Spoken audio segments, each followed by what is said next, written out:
Hello, I'm Christopher Mitchell, and today I'm going to be demonstrating a trach dressing change. First thing you want to do is you want to gather all your equipment, such as mask and goggles if you need. If you're doing suctioning, stuff like that, you want to make sure you have your trach care kit. You want to have your right patient. You want to make sure your oxygen source is functioning and working well. So you'd want to put on all your PPE. If you're wearing a mask or goggles. I'm going to introduce myself to the patient. I'm Christopher Mitchell. I'm going to be your nurse. I'm going to be changing the dressing on your trach today. You want to verify that the patient is the correct patient by 2 identifiers. And you're going to go ahead and raise the patient's bed to the semi-Fowler's position. And I'm just going to start by listening to some lung sounds of the patient.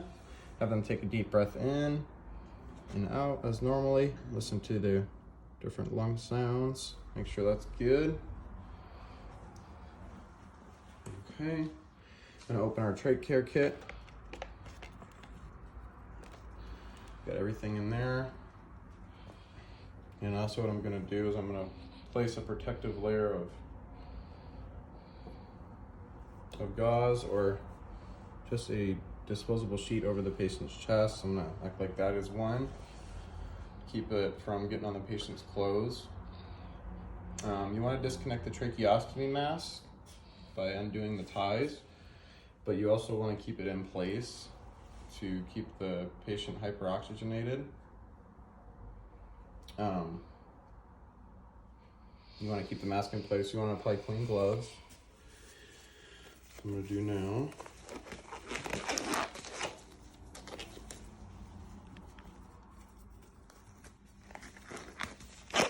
You're replacing the cannula. You want to take out the old cannula. I'm going to take off the old dressing, dispose of it. I'm going to remove the old cannula. And when putting in a new cannula, you want to keep the distal end sterile. So I put in the new cannula there. We got the new cannula in. We're gonna remove the old dressing, dispose of it. We've already done that. So what I'm gonna do is I'm gonna take a Q-tip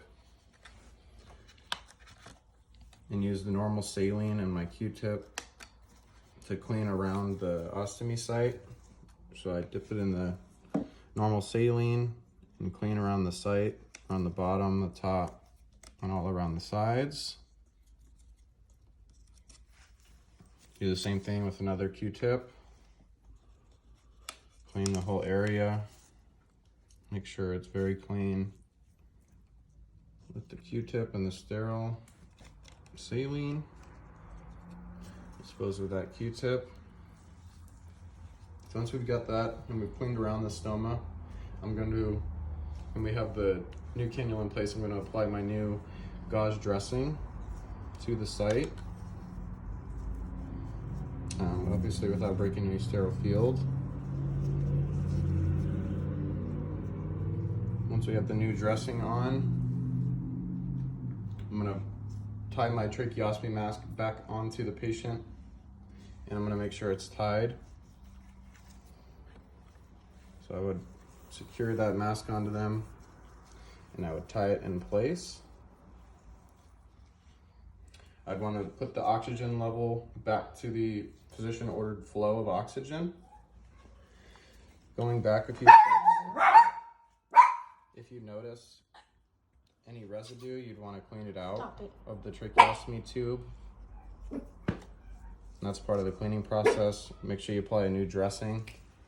I'm going to one more time listen to lung sounds on my patient once I've got the new dressing in place.